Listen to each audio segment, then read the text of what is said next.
Welcome back to my YouTube channel. You're watching Law by Nilay Kumar, and today we'll be starting with a new series that is Introduction to Constitution Law. Here in this new series, we'll be studying certain precursors or certain salient features of the Constitution of India. One of those topics is origin of state. So, origin of state is not exactly a feature of the Constitution of India, but it is basically how a state has come into existence. Now, why are we talking about state here? First thing you need to understand, why are we talking about state here? Acha, one small announcement for all of you. From now on, I will be making videos not only for CLAT PG students, right? But also for UGC, not only CLAT PG and UGC NET students, but also for students who are in law school right now. Okay, so I'm going to be making videos for them as well. So the purpose of this channel has been expanded now. Coming back to the topic, origin of state की बात हम करते हैं. Origin of state की अगर हम बात करेंगे तो ओरिजिन ऑफ स्टेट में सबसे पहली चीज़ हमें समझनी है कि स्टेट एग्जिस्टेंस में क्यों आया. यही चीज़ है, स्टेट एग्जिस्टेंस में आया क्यों, क्या पर्पस है, स्टेट बना कैसे. अब जब तक हमें ये समझ नहीं आएगा कि स्टेट बना कैसे, तब तक हम ये नहीं समझ सकते कि कॉन्स्टिट्यूशन किस चीज़ को गवर्न करता है. हम जानते हैं कि कॉन्स्टिट्यूशन जो है वो स्टेट की पावर्स को बताता है, प्लस ये भी बताता है कि स्टेट और जो गवर्नड पीपल हैं, that is the people of India, जैसे इंडिया में बात करें हम, तो पीपल ऑफ इंडिया उनके बीच का रिलेशनशिप कैसा होगा, स्टेट और सिटीजन्स का रिलेशनशिप कैसा होगा बेसिकली, राइट. तो कॉन्स्टिट्यूशन ऑफ इंडिया हमें ये चीज़ें बता रहा है. बट सबसे पहली चीज़, हर बात यही आती है, कॉन्स्टिट्यूशन के सबसे पहले चीज़ क्या आई थी, स्टेट. ठीक है, स्टेट कैसे बना, तो हम उस चीज़ को समझते हैं ना. ओरिजिन ऑफ स्टेट के बहुत सारी थ्योरीज है. जैसे अब आपने सोचा है एवोल्यूशन, जब हम साइंस में एवोल्यूशन का टॉपिक पढ़ते हैं, बहुत सारी थ्योरीज उसमें पढ़ते हैं. But the most acceptable form of theories of evolution में जो आता है हमारा ह्यूमन एवोल्यूशन और या एनिमल एवोल्यूशन की बात अगर हम करते हैं, तो आपको दिखेगा बिग बैंग थ्योरी है और आपको डार्विन्स थ्योरी ऑफ एवोल्यूशन है. ठीक है, not getting into science here, not my फोटे, राइट. तो आपको समझ में आएगा कि बहुत सारी थ्योरीज है. Some of those theories are accepted by some people and rejected by some of the people. Here also when we come to origin of state, origin of state में मेजरली 4 थ्योरीज मैं आपको यहाँ पे समझाने वाला हूँ, जो मैं मेरे हिसाब से सबसे ज़्यादा इंपॉर्टेंट है. देखो, इसमें से जो सोशल कॉन्ट्रैक्ट थ्योरी है, social contract theory most accepted form of theory है, बट इसके भी कुछ क्रिटिसिजम्स हैं. Excuse me. ठीक है, फिर एवोल्यूशनरी थ्योरी भी है, जो काफ़ी पॉलिटिकल साइंटिस्ट इसको एक्सेप्ट करते हैं. मार्क्सियन थ्योरी भी है, एंड देन एक गांधीयन थ्योरी या गांधीयन पर्सपेक्टिव है.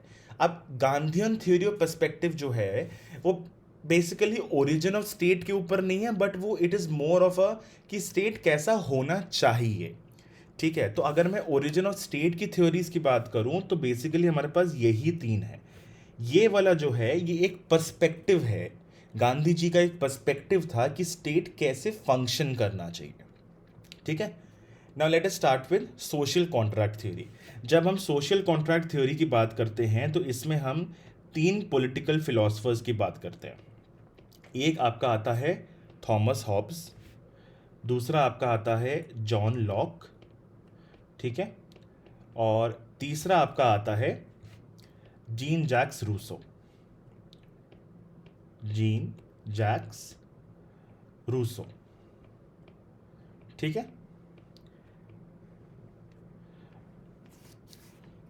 हम लोग स्टार्ट करेंगे थॉमस हॉब्स से, फिर जॉन लॉक, फिर Jean Jacques Rousseau. Thomas Hobbes और जॉन लॉक जो थे ये यूएस मतलब अमेरिकन फिलोसफर्स हैं, एंड जीन जैक्स रूसो जो है वो फ्रेंच क्या बोलते हैं, फ्रेंच फिलोसफर हैं. ठीक है. Now social contract theory by Thomas Hobbes. अब इससे पहले कि हम किसी पर्टिकुलर इंसान का हम थ्योरी पढ़ें, आपको सोशल कॉन्ट्रैक्ट थ्योरी क्या होता है पहले आपको ये चीज़ समझने की ज़रूरत है. ठीक है, सोशल कॉन्ट्रैक्ट थ्योरी क्या होती है बेसिकली. तो सोशल कॉन्ट्रैक्ट थ्योरी ये बात बोली जाती है, देखो देयर आर 2 स्टेट्स.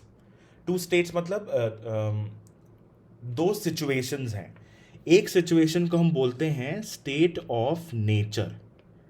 ठीक है, state of nature. This is the situation जब हमारा स्टेट एग्जिस्टेंस में नहीं था. इंसान थे बट स्टेट एग्जिस्ट नहीं करता था. स्टेट एज इन कोई पॉलिटिकल स्टेट की बात कर रहा हूँ, कोई गवर्नमेंट नहीं थी बेसिकली. ठीक है, कोई जुडिशरी नहीं थी, कोई लेजिस्लेचर नहीं था, मैं इसकी बात कर रहा हूँ। ठीक है, और इसके बाद क्या हुआ, एक इंसानों के बीच में एक सोशल कॉन्ट्रैक्ट थ्योरी हुआ, सोशल कॉन्ट्रैक्ट हुआ। ठीक है, इसके बाद क्या हुआ, एक इन सब ने मिलके एक सोशल कॉन्ट्रैक्ट बनाया और फिर स्टेट को इस्टेब्लिश किया, जिसको हम बोलते हैं एरा ऑफ पॉलिटिकल स्टेट, या फिर बेसिकली आप इसको इस्टेब्लिशमेंट ऑफ स्टेट भी बोल सकते हो। ठीक है, इस्टेब्लिशमेंट ऑफ स्टेट भी बोल सकते हो। क्लियर यहाँ तक ये बात? तो state of nature is the period जब सोशल कॉन्ट्रैक्ट नहीं हुआ था और स्टेट एग्जिस्टेंस में नहीं आया था। एंड उसके बाद क्या होगा, इस्टेब्लिशमेंट ऑफ स्टेट हुआ social contract theory, social contract बनने के बाद। ठीक है, यही बात मैंने फर्स्ट, ये जो बुलेट पॉइंट दिखेगा आपको, era of state of nature, फिर सोशल कॉन्ट्रैक्ट बना, और then came the era of political state, जब स्टेट बना। ठीक है, अब थॉमस हॉब्स की थ्योरी क्या बोलती है? थॉमस हॉब्स बोलता है जब स्टेट नहीं बना था तो इंसान क्या, उसने इंसान का नेचर बताया है।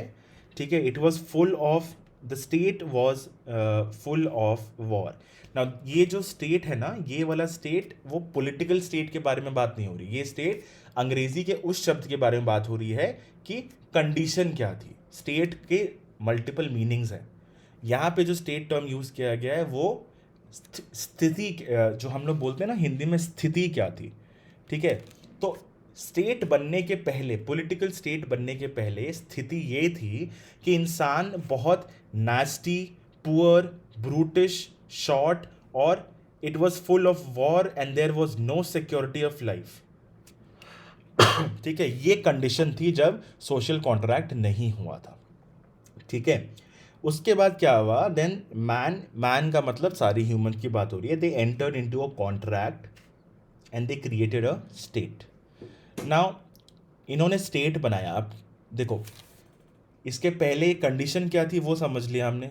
ठीक है, बहुत लड़ाई झगड़े होते थे, पीपल ब्रूटिश, ब्रूटिश का मतलब बहुत मीन थे, बहुत मतलबी थे, बहुत इंडिविजुअलिस्टिक इन नेचर थे, इस तरह की बात हो रही है। ठीक है, तो उसके बाद उन्होंने कॉन्ट्रैक्ट बना के उन्होंने बोला कि एक काम करते हैं, हम हमारे पास जो हमारे राइट्स हैं, देखो कुछ राइट्स हैं जो इनएलियनेबल बाय बर्थ आपको मिलते हैं, जैसे राइट टू लाइफ हो गया। ठीक है, राइट टू लाइफ हमारे कॉन्स्टिट्यूशन में मेंशन्ड है। इसका ये मतलब नहीं है कि हमें राइट टू लाइफ कॉन्स्टिट्यूशन दे रहा है, it is just mentioned in letters, in black letters. ठीक है, इट इज़ नॉट, क्या बोलते हैं, इट इज़ नॉट लाइक कि कॉन्स्टिट्यूशन के कारण हमें मिल रहा है ये right. It is an inalienable right जो बाय बर्थ हम लेके पैदा होते हैं। ठीक है, तो इन्होंने सोचा कि हम एक स्टेट बनाते हैं और हमारे पास जितने भी राइट्स हम बाय बर्थ हैं, ठीक है, वो हम सारे के सारे राइट्स स्टेट को दे देते हैं, और स्टेट रिटर्न में क्या करेगा हमारे लिए, स्टेट जो है लाइफ प्रोटेक्ट करेगा। ठीक है, they state will provide us with protection of life. ठीक है, तो स्टेट बेसिकली सोशल कॉन्ट्रैक्ट में क्या होता है, आप एक चीज़ देते हो तो सामने से दूसरी चीज़ लेते हो। दुकान पे जाते हो तो आप 10 रुपये देते हो और उसके बाद कुरकुरे खरीदते हो। 10 रुपये दे तुरतरे जो होते हैं, आप 10 रुपये देते हो और फिर कुरकुरे खरीदते हो। It's a contract. ठीक है, 10 रुपये दे तुरतरे was a very bad meme to mention here, but let's continue. ठीक है, तो इन्होंने क्या किया, इन्होंने बोला कि हम आपको सारे स्टेट, इन्होंने किसी एक पर्सन या ग्रुप ऑफ पर्सन को बनाया होगा, दैट इज़ नॉट क्लियर अभी यहाँ पे। ठीक है, उसके पास हमारे पास कोई एविडेंस नहीं है एक्चुअली सोशल कॉन्ट्रैक्ट थ्योरी का। That is also one of the most important criticism कि सोशल कॉन्ट्रैक्ट का हमारे पास कोई एविडेंस नहीं है, ये बस एक ख्याली पुलाव है जो लोग, कुछ फिलोसफर्स ने बोल दिया है। ठीक है, तो मोस्ट इंपॉर्टेंट फंक्शन क्या, हमें क्या मिल रहा है, in return protection of life मिल रही है, हम राइट्स दे रहे हैं। ठीक है, the people are surrendering their rights to the state, और स्टेट रिटर्न में हमें क्या दे रहा है, स्टेट हमें प्रोटेक्शन दे रहा है फॉर आवर लाइफ। बेसिकली ये कि हमारे कोई हत्या ना कर सके, ऐसा नहीं हो कि मैं सुबह उठूं और कोई आके मुझे बस मार दे, नहीं, वो नहीं होगा ऐसा, क्योंकि हमने स्टेट बनाया है। ओके, अब इसमें थॉमस हॉब्स ने एक बहुत इंपॉर्टेंट चीज़ यहाँ पे कही, that the state is absolute in nature. Absolute का क्या मतलब हो गया, मतलब एक बार आपने स्टेट बना दिया, अपने राइट्स दे दिए, उसके बाद स्टेट जो करना चाहे कर सकता है। ठीक है, स्टेट आपको कुछ भी कर सकता है, it is absolute in nature, once it is done it's done. It's not like democracy वाला कॉन्सेप्ट नहीं था थॉमस हॉब्स के हिसाब से, ठीक है। Now coming on to social contract theory by John Locke. John Locke ने क्या बोला था, स्टेट ऑफ नेचर मतलब कॉन्ट्रैक्ट बनने के पहले लोगों का नेचर कैसा था, they have natural rights to life, liberty and property, ठीक है। ये नहीं बोल रहा है क्या नाम है, जॉन लॉक ने नहीं बोला ऐसा कि people were brutish, people were bad, ये सिर्फ राइट्स की बात कर रहा है। ये बोल रहा है कि जब सोशल कॉन्ट्रैक्ट नहीं हुआ था इंडिविजुअल्स और स्टेट के बीच में, तब they had natural rights to life, liberty and property. यही नेचुरल राइट्स की बात कर रहा हूँ मैं। ये जो नेचुरल राइट्स है ना, ये आपको बाय बर्थ मिलता है। दिस इज नॉट समथिंग जो आपको कोई भी डॉक्यूमेंट या कोई भी इंस्ट्रूमेंट या कोई भी इंसान या कोई भी इंस्टीट्यूशन आपको प्रदान नहीं कर सकता है, ये आपको खुद मिलता है, ठीक है। तो right to life, liberty and property थी। तो जॉन लॉक के हिसाब से क्या इन्होंने सोशल कॉन्ट्रैक्ट क्यों किया था, पर्पस क्या था, फॉर आर्बिट्रेटिंग डिस्प्यूट्स, मतलब दो या तीन लोगों के बीच में, दो या दो से ज़्यादा लोगों के बीच में झगड़ा हो रहा है तो उसको सुलझाने वाला कोई होना चाहिए। रिड्रेसिंग इंजरीज मतलब जो मार पीट हो जाती है या कोई भी ऑफेंस हो जाता है उसको कम करना। And protecting there natural rights including property rights. ये बहुत इंपॉर्टेंट फीचर है जॉन लॉक के सोशल कॉन्ट्रैक्ट थ्योरी का। इसने प्रॉपर्टी राइट्स मतलब प्रॉपर्टी ओनरशिप का कॉन्सेप्ट स्टार्ट हो गया था, ठीक है। तो स्टेट का पर्पस सिर्फ आपकी लाइफ बचाना नहीं था, डिस्प्यूट्स को रिजॉल्व करना नहीं था, but also to protect your natural rights, ठीक है। तीसरी इंपॉर्टेंट चीज जो जॉन लॉक ने बोली, जो थॉमस हॉब्स से एग्जैक्टली ऑपोजिट है, that is there can be no subjection to power without consent. कहने का मतलब ये है कि अगर आपने अपनी पावर, अपने राइट्स आपने स्टेट को दिए हैं तो आप वापस भी ले सकते हो, मतलब आप स्टेट को रिमूव भी कर सकते हो if you are not happy with the performance of the state. Basically democratic procedure की यहाँ पे बात हो रही है। ये जो कंसेंट है, ये कंसेंट हम आज के फॉर्म में इसको इलेक्शंस बोलते हैं, ठीक है। हम चाहे तो किसी भी लीडर को इलेक्ट कर सकते हैं, हम चाहे तो किसी भी लीडर को पॉपुलर वोट से रिमूव भी करवा सकते हैं ऑफिस से। सेम चीज़ यहाँ पे बात हो रही है, ठीक है। You can not B subjected by the state just because आपने राइट्स अपने दे दिए हैं उसको, एंड कंप्लीट राइट्स आप नहीं दे रहे हो अपने। थॉमस हॉब्स का बोलना था कि आपने अपने सारे के सारे राइट, अब आपके पास कोई राइट्स नहीं है, सारे राइट्स आपने सरेंडर कर दिए हैं स्टेट को, in so that state will protect your life. यहाँ पे ऐसा नहीं है, यहाँ पे ये है कि हाँ हम आपको कुछ राइट्स दे रहे हैं हम अपने, जैसे हम आपको कुछ, आपको पावर दे रहे हैं कि आप हमारे ऊपर कंट्रोल करो। जैसे मान लो मैं किसी का मर्डर कर देता हूँ तो आप मुझे उसके लिए सज़ा दो, ठीक है। लेकिन इसका ये मतलब नहीं है कि आपको जब मन करे तो आप बोलोगे कि इसको मार डालो, इसको जेल में डाल लो, ऐसा नहीं हो सकता, ठीक है। तो एक डेमोक्रेटिक प्रोसीजर का कॉन्सेप्चुअल आप बोल सकते हो कि यहाँ पे अंडरस्टैंडिंग स्टार्ट हो गई थी जॉन लॉक में, ठीक है। प्लस जॉन लॉक के बारे में अभी मैं ज़्यादा नहीं इसमें बताना चाहता, बट अगर आप जॉन लॉक के बारे में गूगल करोगे, डिटेल में पढ़ोगे, तो आपको समझ में आएगा कि वो अमेरिका के किस एरा में था और क्यों उसके दिमाग में गया। आपको जब भी किसी फिलोसफर के बारे में पढ़ना होता है ना, तो उसके अराउंड के इन्वायरमेंट को देखा करो, ठीक है, कि वो किस तरह के इन्वायरमेंट में पला भरा है, किस तरह के इन्वायरमेंट में वो इंसान था या वो इंसान थी जब उसने वो थ्योरी दी, जब उसने वो बुक लिखी, जब उसने वो कॉन्सेप्ट समझाया, ठीक है। तो John Locke was during the, if I am correct, 17th century, ठीक है। I might be wrong, you need to check this from your in Google, ठीक है। तो इस पॉइंट ऑफ व्यू से समझोगे तो आपको समझ में आएगा कि जॉन लॉक ने कंसेंट की बात क्यों की है। Coming on to Jean Jacques Rousseau, Jean Jacques Rousseau का एक एकलौता इसका था, बहुत ही आइडियल स्टेट ऑफ नेचर था इसका, मतलब सोशल कॉन्ट्रैक्ट होने के पहले लोग बहुत खुश थे, हैप्पी थे, हेल्दी थे, दे वर फ्री, ठीक है, दे हैड नो प्रॉब्लम्स। लेकिन इसका कहना है कि उसके बाद सोसाइटीज़ बननी शुरू हो गई थी बिकॉज फैमिलीज़ का कॉन्सेप्ट आना शुरू हो गया था। अब फैमिलीज़ का कॉन्सेप्ट जहाँ आता है, अब ये बिल्कुल देसी भाषा में बताओ, जहाँ परिवार होता है वहाँ लड़ाई ज़रूर होती है। Social contract theory by Jean Jacques Rousseau exactly वही बोलता है, ठीक है। आपने बहुत मीम्स देखे हैं, बुआ जी आती हैं तो लड़ाई होती है ना, ये सारी चीज़ें कॉन्सेप्ट है। तो यही चीज़ यहाँ पे उसने बोला है कि नेसेंट सोसाइटीज़ मतलब अर्ली स्टेज पे सोसाइटीज़ बननी फॉर्म हुई थी in the form of families and neighbours. Families and neighbours develop होते होते फिर क्या हुआ, this gives right to negative and destructive passions such as jealousy and pride. ठीक है, और इसमें प्राइवेट प्रॉपर्टी का कॉन्सेप्ट भी आ चुका था तब तक। ठीक है, तो आपके पास property basically typical Indian family drama चल रहा है।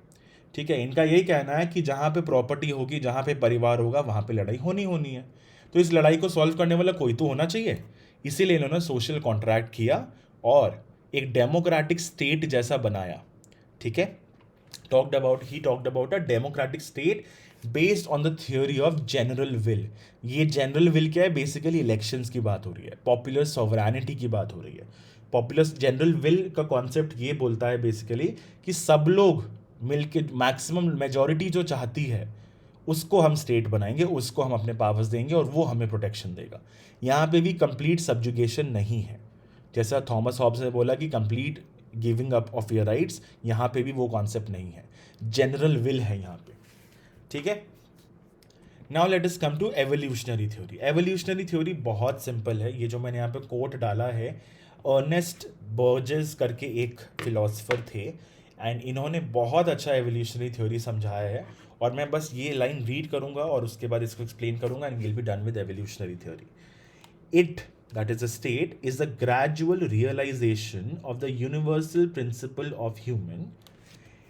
It is futile to seek to discover just one cause that will explain the origin of all states। तो इनका कहना ये है, जैसा सोशल कॉन्ट्रैक्ट थ्योरी में बोला जा रहा है कि बस सोशल कॉन्ट्रैक्ट के बेसिस पे ही स्टेट बना, एवोल्यूशनरी थ्योरी में जैसे अर्नेस्ट बर्जेस जैसे पॉलिटिकल फिलोसफर्स का बोलना है कि there can not be one reason for the formation of state, there are various reasons which we might not even know, which we might not even discover ever in our lives।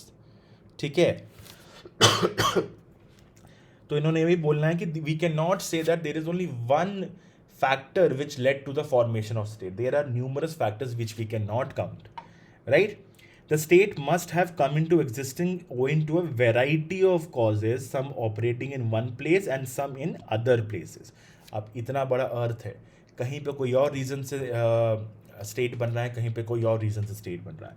What ever it is, the state is not the deliberate creation of any more, language is a conscious invention.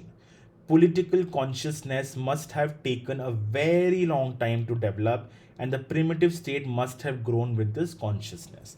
तो इनका कहना है कि ऐसा नहीं, social contract theory के हिसाब से ऐसा लगता है कि बस एक दिन लोग उठे और उन्हें लगा कि बहुत हो गया, अब बहुत ज़्यादा लड़ाई झगड़ा हो गया, we need to form a state. No, evolutionary theory में बोला जाता है there are numerous reasons due to which a state must have formed और state must have come into existence and simultaneously बहुत सारे रीजन्स चल रहे होंगे throughout the world which we can not understand एक ही पॉइंट पे। And एक दिन में ये स्टेट फॉर्म नहीं हुआ, it may have taken centuries for the state to form. Okay,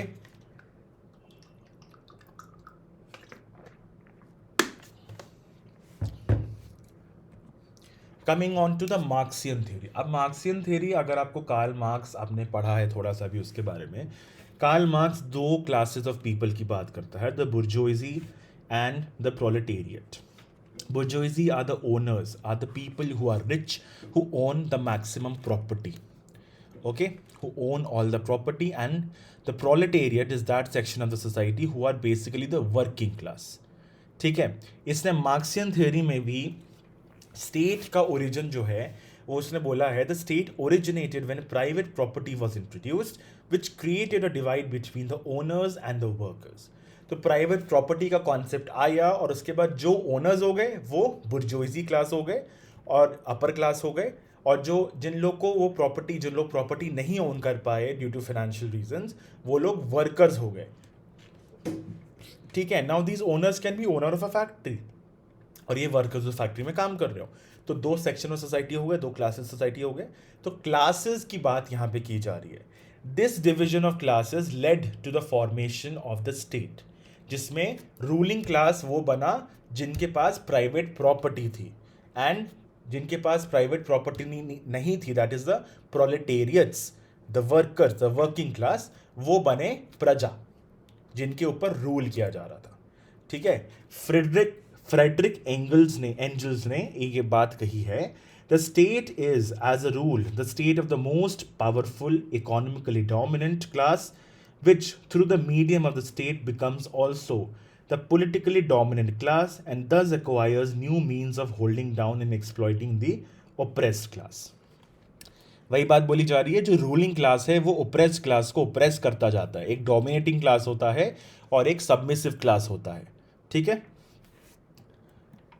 last thing that is the Gandhian theory, इसको हम गांधीयन पर्सपेक्टिव बोलते हैं।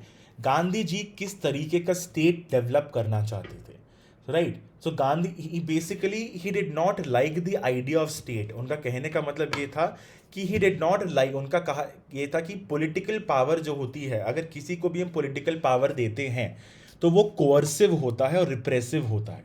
ठीक है, it will always amount to corruption. तो उनका कहना था स्टेट का कॉन्सेप्ट होना ही नहीं चाहिए था। He did not like the concept of state जो वेस्टर्न वर्ल्ड में एग्जिस्ट करता था। However, that does not mean कि गांधी जी एनार्की में बिलीव करते थे। ठीक है, वो चाहते थे कि एक ऐसी अथॉरिटी बने जिसको हम स्टेट बोले, जिसका मिनिमल इंटरफेरेंस होगा लोगों की लाइफ में। It is just there for regulation purposes जितनी रिक्वायरमेंट है। He promoted the idea of minimal state interference, ये वाली जो बात लिखी है यहाँ पे, मिनिमल स्टेट इंटरफेरेंस। ठीक है, और इनका कहना था कि स्टेट का एग्जिस्टेंस तब तक रहेगा जब तक लोग सेल्फ रेगुलेटिव और सेल्फ इवॉल्विंग ना हो जाए। कहने का मतलब जब तक इंडिविजुअल खुद अपने आप पे कंट्रोल ना कर ले, अपने अर्जेस पे कंट्रोल ना कर ले, कि किसी को बेसिकली वो डिसिप्लिन की बात करें, सेल्फ डिसिप्लिन की बात की जा रही है। आप इतना ज़्यादा सेल्फ डिसिप्लिन हो जाओ कि आप इतने परफेक्ट हो जाओ कि आपको कोई प्रॉब्लम ही ना हो और कोई प्रॉब्लम ही एग्जिस्ट नहीं करेगी, तो फिर स्टेट की ज़रूरत नहीं पड़ेगी।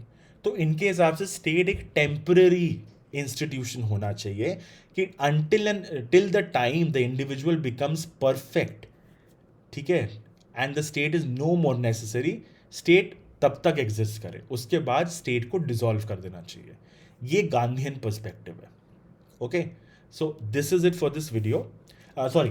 Wait, one more thing. Now this is the modern concept of state. Montevideo convention हुआ था on rights and duties of states में। उसका आर्टिकल 1 कहता है, ये 1933 का कन्वेंशन है, और उसका आर्टिकल 1 कहता है कि अब ये मैं मॉडर्न डेफिनेशन पे आ रहा हूँ। This is a modern definition of state.